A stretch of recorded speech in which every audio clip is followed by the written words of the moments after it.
Assalamualaikum warahmatullahi wabarakatuh. Hai adik-adik, bagaimana kabarnya? Semoga sehat selalu ya. Nah, pada kesempatan kali ini kita akan belajar tentang sifat larutan asam, basa, dan garam bersama kakak Sukma Nurmawarni.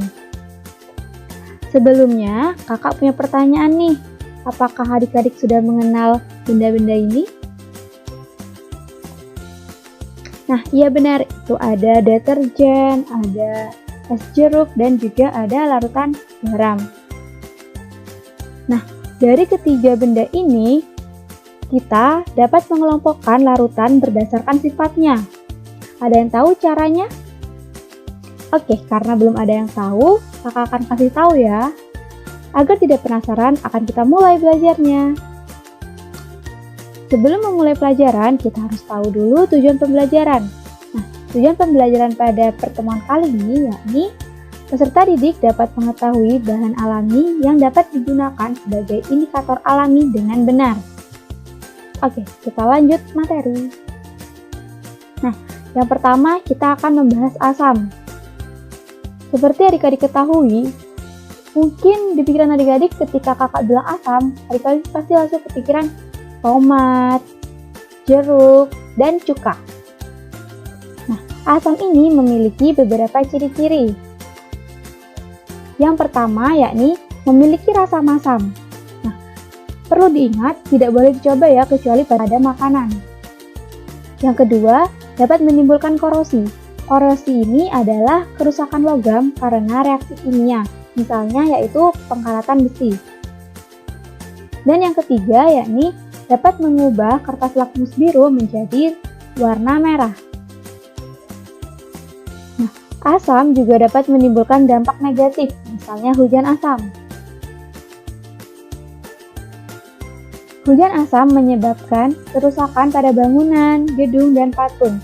Hal ini terjadi karena kadar gas belerang atau sulfur dioksida dan gas nitrogen dioksida atau NO di atmosfer sangat tinggi dan bereaksi dengan air, kemudian membentuk asam sulfat atau H2SO4, asam nitrat, dan senyawa lainnya.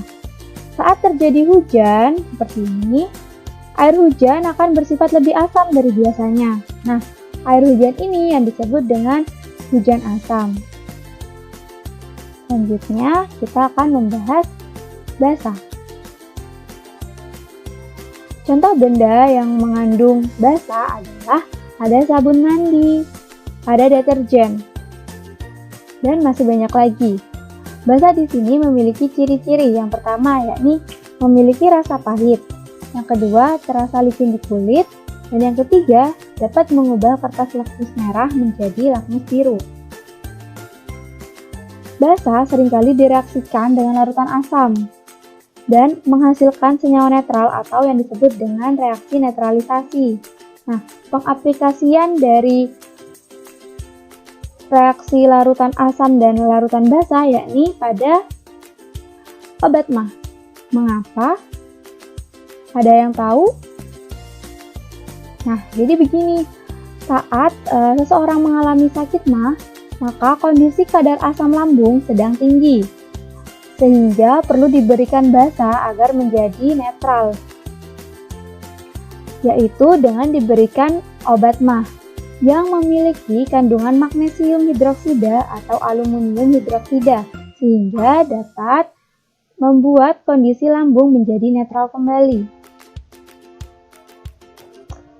Selanjutnya yaitu garam. Senyawa garam yang sering kita jumpai yakni NaCl atau garam dapur yang sering digunakan oleh ibu untuk memasak.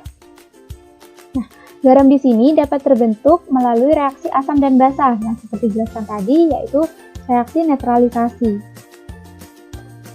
Reaksi netralisasi akan menghasilkan garam dan air.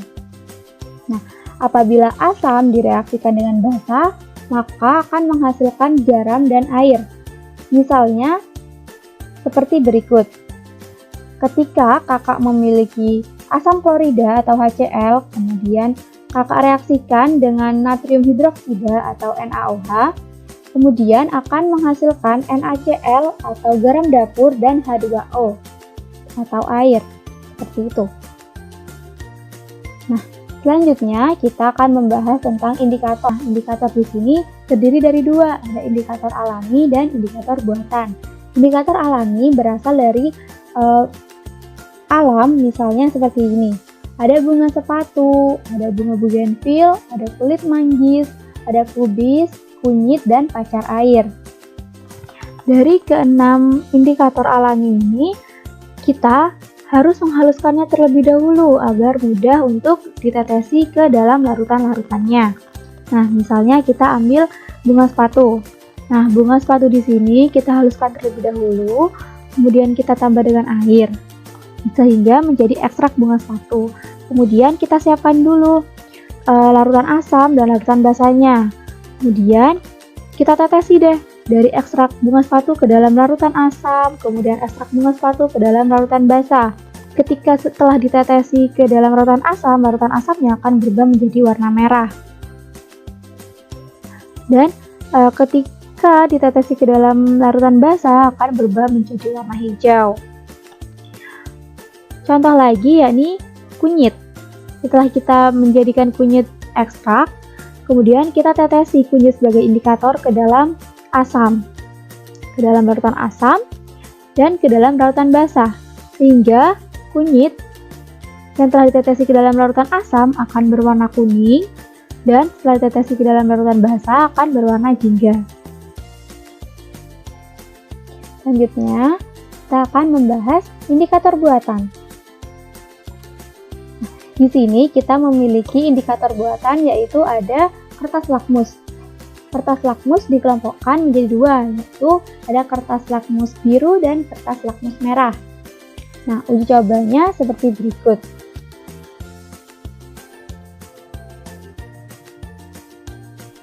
Kertas lakmus berfungsi sebagai indikator asam basa suatu larutan. Nah, apabila kita memiliki kertas lakmus biru, kemudian kita celupkan dalam larutan asam seperti ini, maka kertas lakmusnya akan berubah warna menjadi warna merah seperti gambar ini.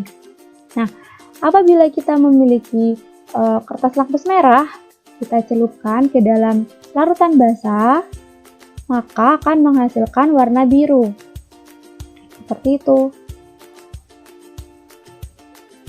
Oke, sekian dulu penjelasan dari kakak. See you next time dan jangan lupa jaga kesehatan ya. Wassalamualaikum warahmatullahi wabarakatuh.